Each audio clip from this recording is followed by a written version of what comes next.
All right, we're going to be reading a lot from John chapter 11, so either settle in and get your Bible listening ears on, or if you want to follow along in your pew Bibles, it starts on page 91 of the New Testament. It's like way back in there.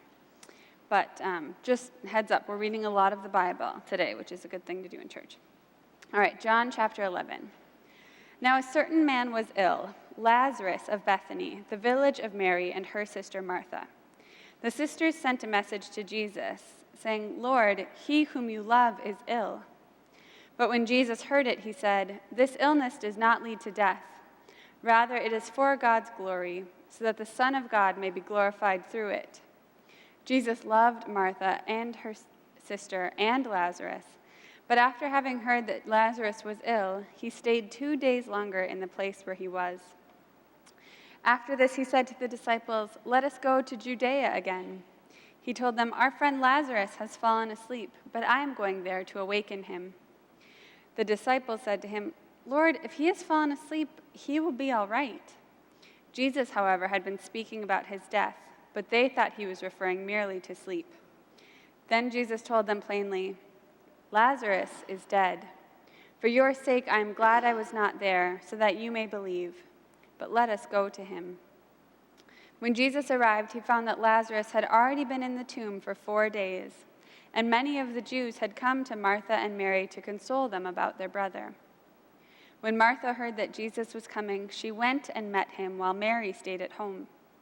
Martha said to Jesus, "Lord, if you had been here, my brother would not have died.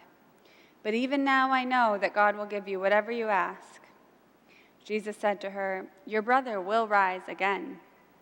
And Martha said to him, "I know that he will rise again in the resurrection on the last day." Jesus said to her, "I am the resurrection and the life. Those who believe in me, even though they die, will live. And everyone who lives and believes in me will never die. Do you believe this?" She said to him, "Yes, Lord, I believe that you are the Messiah, the Son of God, the one coming into the world." When she had said this, she went back and called her sister Mary and told her privately, "The teacher is here and calling for you." When she heard it, she got up quickly and went to him. The Jews who were with her in the house, consoling her, saw Mary get up quickly and go out. They followed her because they thought that she was going to the tomb to weep there. When Mary came where Jesus was and saw him, she fell on her knees at his feet and said to him, "Lord, if you had been here, my brother would not have died." When Jesus saw her weeping, and the Jews who came with her also weeping, he was greatly disturbed in spirit and deeply moved. He said, "Where have you laid him?" And they said to him, "Lord, come and see." Jesus began to weep. So the Jews said, "See how he loved him." But some of them said, "Could not he who opened the eyes of the blind man have kept this man from dying?" Then Jesus, again greatly disturbed, came to the tomb. It was a cave, and a stone was lying against it. Jesus said, "Take away the stone." Martha, the sister of the dead man, said to him, "Lord, already there is a stench because he has been dead for 4 days." And Jesus said to her, "Did I not tell you that if you believed, you would see the glory of God?" So they took away the stone. And Jesus looked upward and said, "Father, I thank you for having heard me. I know that you always hear me, but I have said this for the sake of the crowd standing here, so that they may believe that you sent me." When he had said this, he cried with a loud voice, "Lazarus, come out."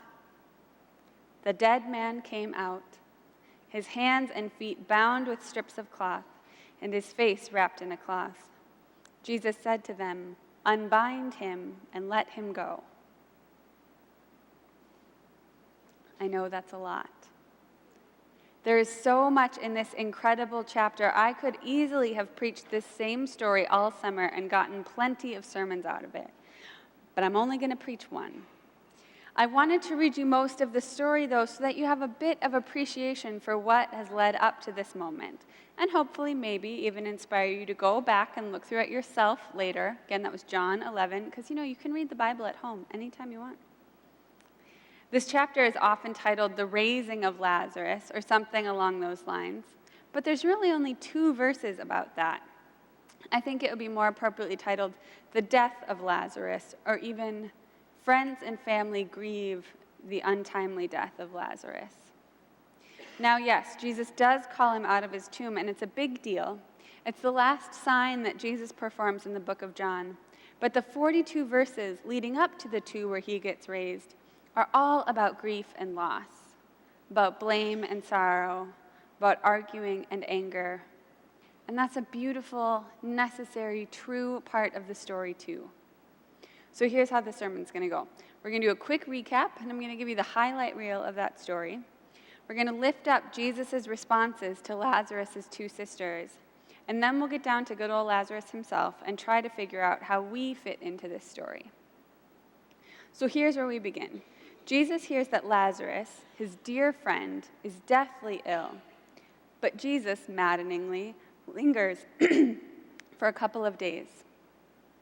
By the time he gets back, Lazarus is not only dead, but he has been in the tomb for 4 days. Now, in the Jewish understanding of the time, the soul leaves the body after 3 days. So Jesus was way too late. Jesus comes when Lazarus is really, really dead. And Lazarus' sisters each meet Jesus with the same words. If only you had been here, my brother would not have died. How often have we said those same things? God, if you were big enough, strong enough, loved me enough, this terrible thing would never had to happen. If only you would have been here. But here's where it gets really interesting. So Martha starts with that, if only you had been here, my brother would not have died. But she keeps going. She follows up this pleading accusation with the somewhat unhelpful confession of faith. But even now I know that God will give you whatever you ask. She wants to talk theology. Jesus will talk theology with her. Your brother will rise again.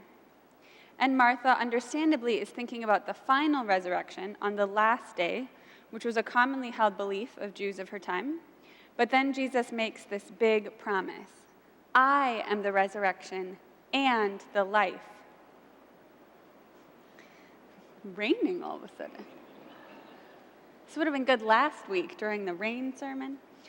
Sure, resurrection is a great promise for Martha in the future, but it clearly isn't giving her a lot of comfort right now. Jesus stuns her with this double promise. Resurrection, yes, and the life, right now. He is a man of the living. He has come to give life now. Not only is he the long-awaited one, but he is the one who brings life even in this moment. So that's Martha. She wanted to talk it out. Jesus does just that and ultimately gives her a big fat promise, not just for later, but for now. Mary is a whole other kettle of fish. Martha calls to have her sister Mary come out and meet them on the road. Mary was in the house weeping, sitting Shiva, if you remember our Joe Bible study, and all of her gathered family and friends who are in the house to mourn follow her out. Mary sees Jesus and begins with the exact same line as her sister. If only you would have been here, my brother would not have died. But unlike Martha, Mary stops talking here and collapses into tears. All of her family and friends are weeping alongside her. And so what does Jesus do? He weeps.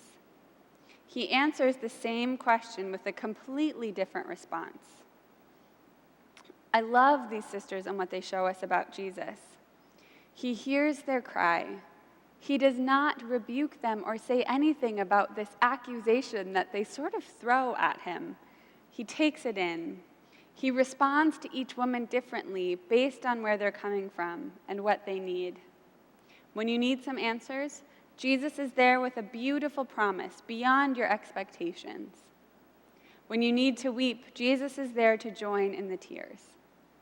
Isn't that lovely? Isn't that the kind of God you want to have? But that's only the warm-up to the main event of the day. Next up, raising Lazarus from the dead. Jesus asks for the stone to be taken away, and ever-helpful Martha chimes in with a little reminder. Lord, there's a pretty bad smell. Remember how you waited? He's been in there for 4 days, and now it reeks. Jesus is well aware that being called out of our tombs is not always pleasant work. Our caves do not smell like roses. But he is not deterred. He prays to heaven, and then he cried with a loud voice, "Lazarus, come out." And we read, "The dead man came out, his hands and feet bound with strips of cloth, and his face wrapped in a cloth." And Jesus said to those gathered, "Unbind him and let him go." Lazarus, who is consistently referred to as the dead man, in case you didn't understand how dead he was, comes out all mummified. I can imagine it was hard for him to even take those first few steps out of the tomb because he was wrapped up so tightly. I imagine the fear and the surprise he must have felt. The entry to a grave is usually a one-way street. But now, here is this man who loves him dearly, calling him out to a new life in this moment. And even though it's not easy to walk into the light, even though it seems impossible to leave that dark place, he trusts the voice that has called him by name and walks in whatever baby steps he can into this new life right now. Now, as for those strips of cloth, Jesus could have easily whisked those pesky wrappings away. Lazarus could have walked out all squeaky clean, shiny and new, but he didn't. He still had the smelly trappings of death. He was alive, but not yet free. And Jesus asks Lazarus, his friends and family, those who had spent 4 days mourning him, he asked them to participate, to be a vital part of this new life. Being raised from our tombs requires a community dedicated to loving one another. As for us, we too are called by name, not only to the final resurrection, but also to life right now. We too hear the voice of the one who has made us unending promises, one who meets us where we are, one who gives us into the hands of our community. We are not on this journey alone. We are not called to do this by ourselves. And we find ourselves on both sides of this story. Sometimes we are the ones being unbound. Our friends and our family come around us and wade into the messy, smelly work of helping us get free of all that holds us back. But sometimes we are the ones called to do the unbinding, called to approach those who are bound up and get our hands dirty, that those whom we love can be free again. Addiction, greed, hatred, fear, jealousy, devastation, feelings of unworthiness, busyness, the pressure to achieve, shame, grief, disappointment. There are so many things that keep us bound up. There are so many things that hold tight and keep us small. They may be ragged, they may be smelly, they may have been there so long you can no longer remember life without them. But that's what we are here for. You are surrounded by those who care for you, and if you don't believe that that's true about you in particular, just turn your head and look around. We all come here because we are community for one another. We come here because we know what it's like to need some unbinding. And we come here because we know we cannot do it alone. Jesus comes here to meet us where we are, to call us by name, to release us from our tombs, and to give us over to one another, that we may all find greater freedom together. Amen.